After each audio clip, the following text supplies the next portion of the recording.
আমার অ্যাসেসমেন্ট হচ্ছে আমি পুরুষদের চেয়ে নারী ভোট বেশি পাবো ইনশাআল্লাহ। পুরুষের ভোট বেশি পাবো, অনেক পাবো, কিন্তু রেট অফ দি ভোটার্স নারী এবং পুরুষের ভিতরে নারীরাই বেশি এবং খুবই অ্যাক্টিভ।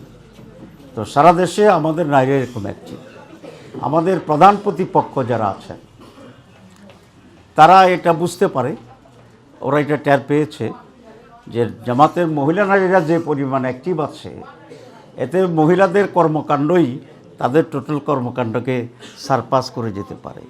এই জন্য সারা দেশে আমাদের মহিলাদেরকেই তারা আক্রমণ করছে, হেনস্থা করার চেষ্টা করছে, ভয়ভীতি দেখাচ্ছে এবং তাদেরকে ভীত করার জন্য একটি পরিবেশ তৈরি করার জন্য চেষ্টা করছে।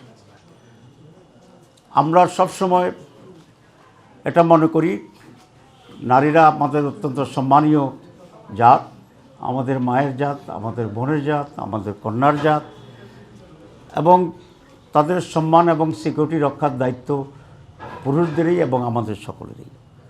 কিন্তু আনফর্চুনেটলি যারা বেশি বেশি করে চিৎকার করে নারী অধিকার এবং স্বাধীনতার কথা বলে, তারাই এখন দেখছি শুধু রাজনৈতিক কারণেই নারীদের উপর হামলা করছে। এবং এটা শুধু নারীদের উপর করছে না, সারা দেশের আপনারা দেখছেন যে বিভিন্ন কনস্টিটুয়েন্সিতে ইতিমধ্যেই হামলা শুরু হয়েছে।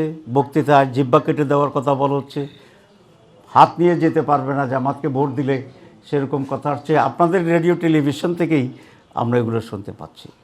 তো যেখানে এই সরকারের প্রধান প্রতিশ্রুতি হচ্ছে যে এবার নিরপেক্ষ এবং একটি শান্তিপূর্ণ নির্বাচন, কারণ নির্বাচন যদি সুষ্ঠু না হয়, শান্তিপূর্ণ না হয় এবং নিরপেক্ষ না হয়, তাই নির্বাচনের রেজাল্ট যাই হোক এটা দেশ এবং বিদেশে কোনো গ্রহণযোগ্য হবে না। তো এত বড় আন্দোলনের পরেও যদি নির্বাচন গ্রহণযোগ্য না হয়, তাহলে আমাদের ভবিষ্যৎটা কী? ভবিষ্যৎটা খুবই অন্ধকার এবং খুবই নেগেটিভ হবে এই জাতির জন্য।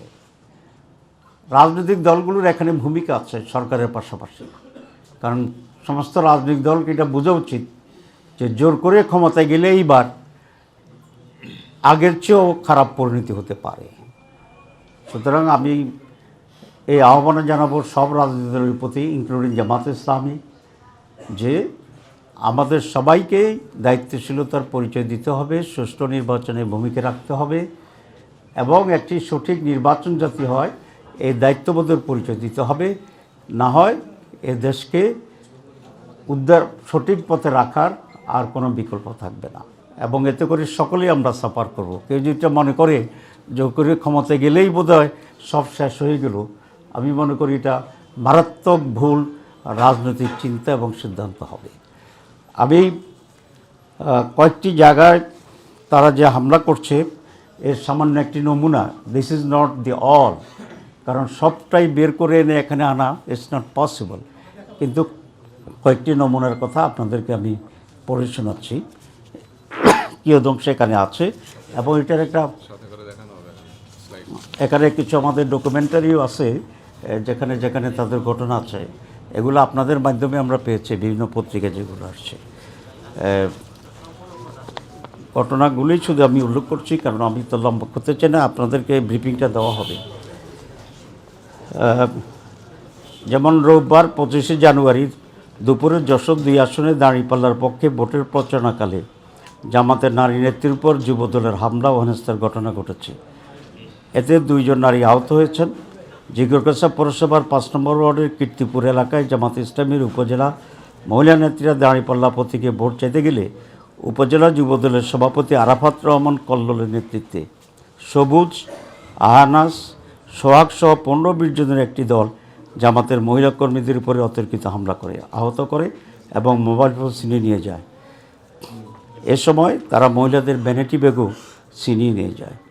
চুয়াডাঙ্গায় 25শে জানুয়ারি রোববার বেলা 3:30টার দিকে জামাতের দাঁড়িপাল্লার প্রতীকের প্রার্থী অ্যাডভোকেট মাসুদ পারভেজ রাসেলের পক্ষে জামাত ইসলামী ও তার অঙ্গ সংগঠনের নারী নেতাকর্মীরা বাড়ি বাড়ি গিয়ে ভোট চাচ্ছিলেন। এ সময় এলাকার বিএনপির কয়েকজন নারী কর্মী প্রথমে তাদের বাধা দেন এবং হেনস্থা করেন। পরে বিএনপির পুরুষ কর্মীরা ঘটনাস্থলে এসে জামাতের নারী কর্মীদের গ্রাম থেকে বের করে দেওয়ার চেষ্টা করেন। এ সময় দাওয়াতি কার্যক্রমে অংশ নেওয়া নারীদের সঙ্গে অসৌজন্যমূলক আচরণ ও ও মারধরের অভিযোগ করেছেন জামাতের নেতাকর্মীরা। খবর পেয়ে পুলিশ ঘটনাস্থলে পৌঁছায়। এ ঘটনায় জামাতের 5 জন নারী আহত হয়েছেন। কুমিল্লার নির্বাচনী প্রচারণার সময় জামাতের নারী কর্মীদের প্রকাশ্যে ঘিরে ধরে হেনস্থা করা হয়। নারীদের হিজাব নাকা খুলে নিয়ে যায়। সামাজিক যোগাযোগ মাধ্যমে ছড়িয়ে পড়া ভিডিওতে দেখা যায় নারীদের কথা বলতে বাধা দেওয়া হচ্ছে, অপমান করা হচ্ছে, চলাফেরায় বিঘ্ন সৃষ্টি করা হচ্ছে। টাঙ্গাইলের গোপালপুরে বিএনপির কর্মীদের দ্বারা জামাতের নারী কর্মীদের উপর হামলার ঘটনা ঘটেছে। নারীদের প্রচারণার কার্যক্রমে বাধা দেওয়া হয় এবং শারীরিকভাবে লাঞ্ছিত করা হয়।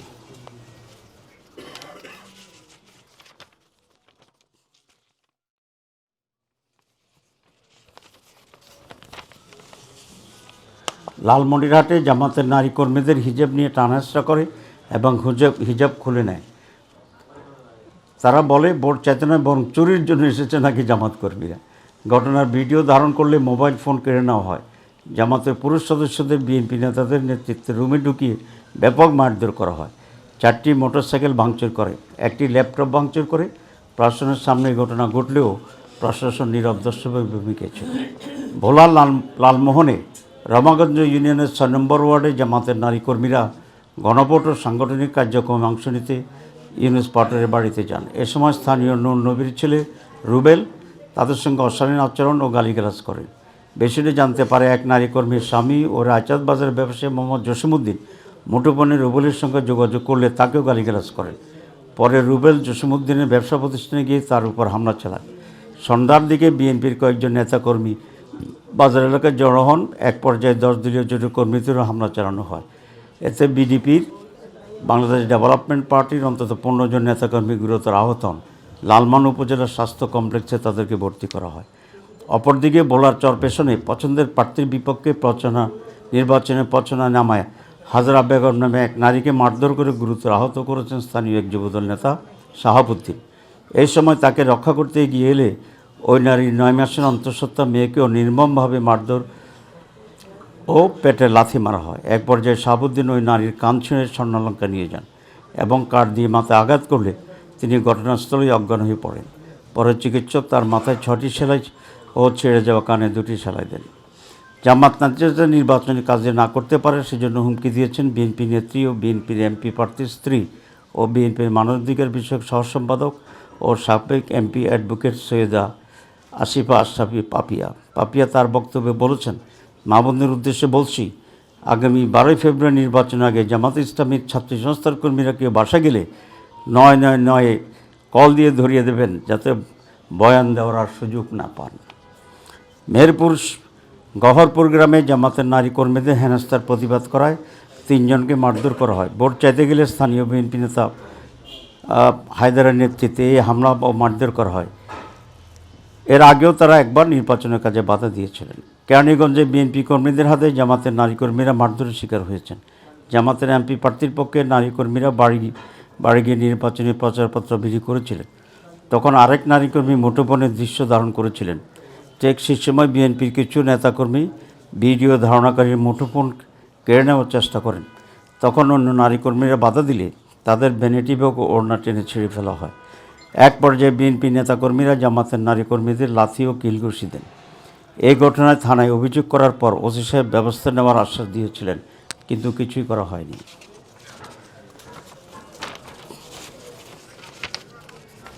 এছাড়াও দেশে বিভিন্ন জায়গায় রাজনৈতিক সংঘর্ষে নারী কর্মীরা আহত হয়েছেন, বাধার মুখে পড়েছেন, কর্মসূচিতে অংশগ্রহণ করতে পারেনি। সাংবাদিক বন্ধুগণ, এটি মাত্র কয়েকটি ঘটনা আমরা বিবৃত করলাম। সারা দেশে এরকম অসংখ্য ঘটনা ঘটছে এবং এটা যেহেতু স্পর্শকাতর বেশি বলে আমরা নারীদের ইস্যুটাকেই অগ্রাধিকার দিয়ে এখানে পেশ করেছি। মূলত বহু জায়গায় অধিকাংশ কেন্দ্রেই ভোট কনস্টিটিউয়েন্সিতেই তারা হুমকি ধুমকি দিচ্ছে, মারধর শুরু করেছে এবং কেন্দ্র নিয়ন্ত্রণ এবং দখল করার মহড়া দিচ্ছে প্রকাশ্যেই অনেক জায়গায়। এটাই মনে হচ্ছে আজকে আমাদের প্রতিপক্ষ দলের একটা প্রধান স্ট্র্যাটেজি, যে তারা জানে যে জনপ্রিয়তার দিক থেকে জনগণের রায় পাওয়ার সম্ভাবনা কম, সুতরাং কেন্দ্র দখলেই জিতার জন্য তাদের অন্যতম প্রধান মাধ্যম এবং এই সন্ত্রাসী কর্মকাণ্ডটাকেই তারা অগ্রাধিকার দিয়ে নির্বাচনে সকল বিজয়ের জন্য তারা অগ্রসর হচ্ছে। এখানে আমাদের কথা খুব স্পষ্ট যে নারী পুরুষ যাই হোক, নির্বাচনের সুষ্ঠু পরিবেশ বজায় রাখার জন্য সবাইকে চেষ্টা চালাতে হবে এবং সবাইকে দায়িত্বশীল ভূমিকা পালন করতে হবে।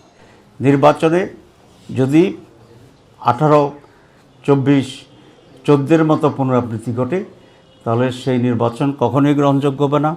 এদেশের মানুষ সেই নির্বাচনকে মেনে নেবে না এবং কেউ যদি এভাবে অন্যায়ভাবে ক্ষমতা যাওয়ার চিন্তা করে তাদের সেটা দুঃস্বপ্ন হবে এবং জনগণ পুনরায় তাদেরকে প্রতিরোধ করবে এবং আন্দোলন সংগ্রাম করেই আবার সেটার পতন ঘটাবে।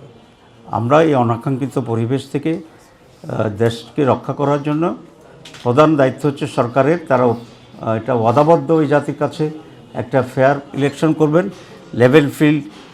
লেভেল প্লেইং ফিল্ড তারা তৈরি করবেন।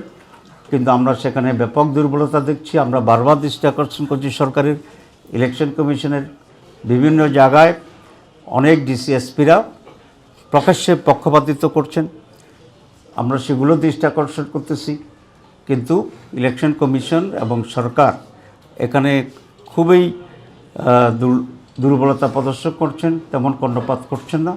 হয় সরকারের বা ইলেকশন কমিশনের একটা সুষ্ঠু নির্বাচন করার কোনো ক্ষমতা নাই, অথবা তারা ইচ্ছাকৃতভাবেই ওয়ান সাইডেড হয়ে একদিকে হেলে পড়েছেন, যেটা এই পুরা নির্বাচনকে প্রশ্নবোধক করবে এবং এক জটিল পরিণতির দিকে দেশকে নিয়ে যাবে।